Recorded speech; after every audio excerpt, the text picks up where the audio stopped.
Doon na tayo shoutout, di ba? Ulit tayo, ulit tayo. Fully. Sige. Mapahina. Magandang umaga, kababayan. Nakapagkape na ba kayo, mga katoto?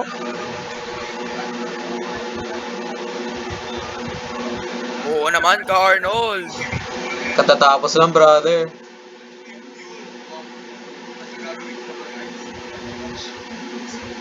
Ngayon, salamat nga pala sa sponsor natin ngayong araw, sa Nescafe Classic, at sa kanilang mga other branches. Nescafe Classic, purong tama dahil sa'yo ay mama. Teka lang.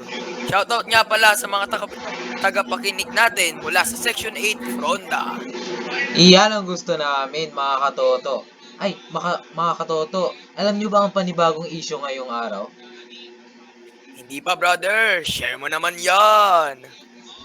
Ay, parang alam ko yata yan. Ayan ba yung patungkol sa teenage pregnancy at away ni Duterte at BBM? Ay, saglit lang. Simulan muna natin sa teenage pregnancy. Ganito kasi, Arnold,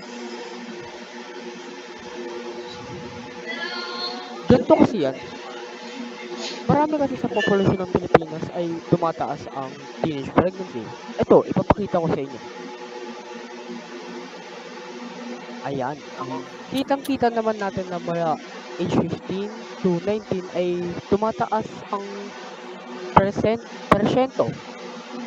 Ngayon ay mula nagde-decline ng Filipino girls ng 13.7% ng 2013 at 6.8% naman sa 2021. Kitang-kita naman ay pataas ng pataas ito. At kadahilanan na rin ng mga iba't ibang nangyayari. Anong pwede nyo ma-share dito, mga katoto? teka lang, ka-Arnold. Naku, ka-Arnold, kung hindi ito aagapan, malaki ang pwedeng epekto nito sa ating populasyon. Kasi kung titignan natin, ka-Arnold, hindi na masyadong malaki ang mga nakakain din natin.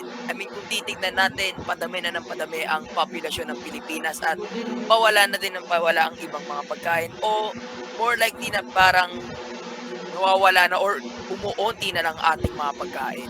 Anong masasabi mo naman, Mang Tepe? Naku, dahil sa fewer... Ano eh? Wait lang, cut natin to. Okay, cut. Paano ba to? Diretso lang. Diretso lang. Kahit ano, basta opinion mo. Kahit ma-blackout ka, opinion mo. Okay lang. Kakat naman natin yan eh. Sige. 1, 2, 2, 1, 2, 3, go. Naku, siguro dahil sa pregnant teens, parami yung tao natin ngayon. Parami yung mga tao sa bansa. Naku, nahihirapan na nga tayo sa pagkain. Paano pa kaya kung dadami tayo? Sa aking pananaw, kung di talaga natin to aagapan, malaki ang pwedeng epekto nito sa Pilipinas. Ano ang iyong masasabi, ka-Arnold? Baka naman, pananaw. Ayon sa Philippine News Agency, nag-release sila nung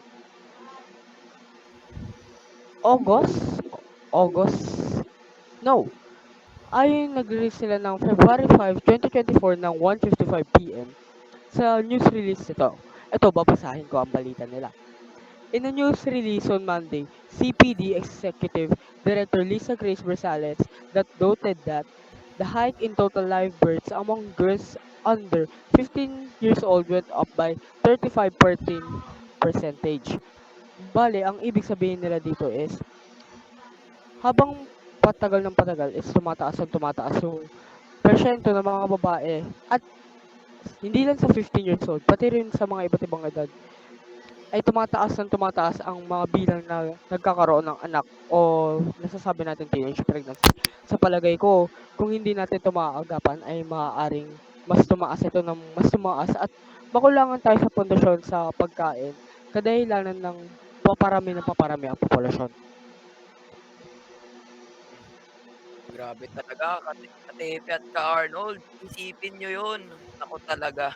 Ang aking pananaw lang is, dapat talaga nating agapan to kasi, naku po, kay bata pa lang ng mga batang ito eh.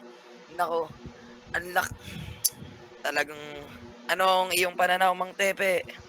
Naku, ang laki ng mga problema niyan. Siguro, kung dadami ng dadami yung mga tao dito at yung mga batang babae nagkakaroon ng anak-anak, paano pa kaya kung mas lalong dadami yung mga tao, paano pa kaya yung mga ah, paano pa kaya yung mga taong nahihirapan diyan? Paano pa kaya yung mga bata na nandiyan? Oo, Naku, tama yung mga sinabi nyo. Hay nako talaga. Patagal ng patagal ay palala ng palala talaga yung mga ganitong sitwasyon sa Pilipinas. Kailangan talaga ba agapan to ng gobyerno natin? Kaya kailangan din natin ipaalam sa kanila sa pamamagitan ng podcast natin o maikli natin balita. teka lang. I mean, sa aking palagay, bakit kasi, eto lang matatanong ko sa inyo, Katepe at teka lang, cut. Iba yung nasabi, iba yung nasabi ko doon. Cut. Okay, Iba yung okay. nasabi ko. Ay, Teka lang, parang random nag-iisip na pa yung ako. nasabi ko kanina, pero okay. Tuloy lang. Okay lang Hindi, yan. ganito, kahit Opinion lang naman random, yan. basta connected Pag-opinion, sa teenage dire-diretso lang pregnancy. tayo. Oo.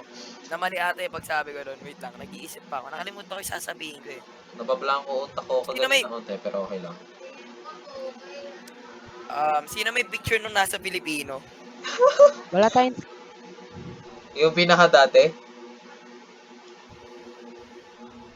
ito, I guess.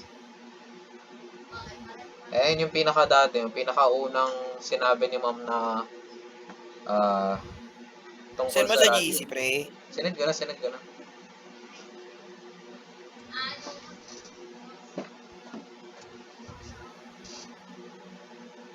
Wait lang.